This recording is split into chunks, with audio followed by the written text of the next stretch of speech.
বরিশালে পালিত হবে শ্মশান দীপাবলি উৎসব। আরো জানাতে সরাসরি যোগ দিচ্ছেন কাউসার হোসেন রানা, যাচ্ছি তার কাছে।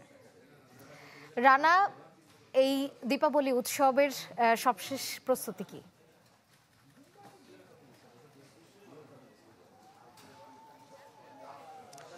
হ্যাঁ, সেটা মূলত শ্যামা পূজার আগের রাতে সনাতন ধর্মাবলম্বীরা যারা রয়েছেন তারা তাদের যে আত্মীয় স্বজন রয়েছেন যারা মারা গেছেন তাদের সমাধিতে প্রদীপ প্রজ্বলন করে এই শ্মশান দীপাবলি পালন করেন এবং সেই কর্মসূচি হবে কিছুক্ষণ পরেই, সন্ধ্যার পরপরই মূলত এই কর্মসূচি তারা পালন করেন। আমরা ইতিমধ্যেই দেখেছি যে শত শত মানুষ, শত শত নয় বলা যায় যে হাজার হাজার মানুষ বরিশালের নতুন বাজারে যে মহাশ্মশান রয়েছে সেখানে আসতে শুরু করেছেন এবং আমরা দেখেছি যে এর আগে এই সমাধিগুলোকে ধুয়ে মুছে পরিষ্কার করা হয়েছে এবং আজকে সন্ধ্যা থেকে কিন্তু তারা এখানে প্রদীপ প্রজ্বলন করছে, বিশেষ করে মোমবাতি বা যেগুলো কেরোসিনের বাতি যেগুলো রয়েছে সেগুলো কিন্তু তারা এখানে জ্বালাচ্ছে।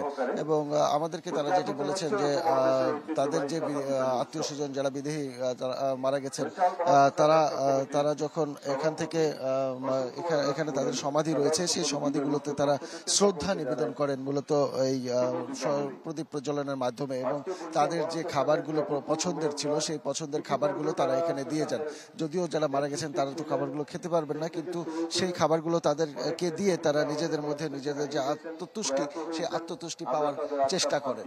এবং কথিত আছে যে প্রায় 200 বছর ধরে এই মহাশ্মশানে এই দীপাবলি অনুষ্ঠিত হচ্ছে এবং এটি উপমহাদেশের অন্যতম বৃহৎ একটি মহাশ্মশান। তো এই ছিল এখানকার সর্বশেষ পরিস্থিতি। ধন্যবাদ রানা আপনাকে। বরিশাল থেকে শ্মশান দীপাবলি উৎসবের খবর জানাচ্ছিলেন কাউসার হোসেন রানা।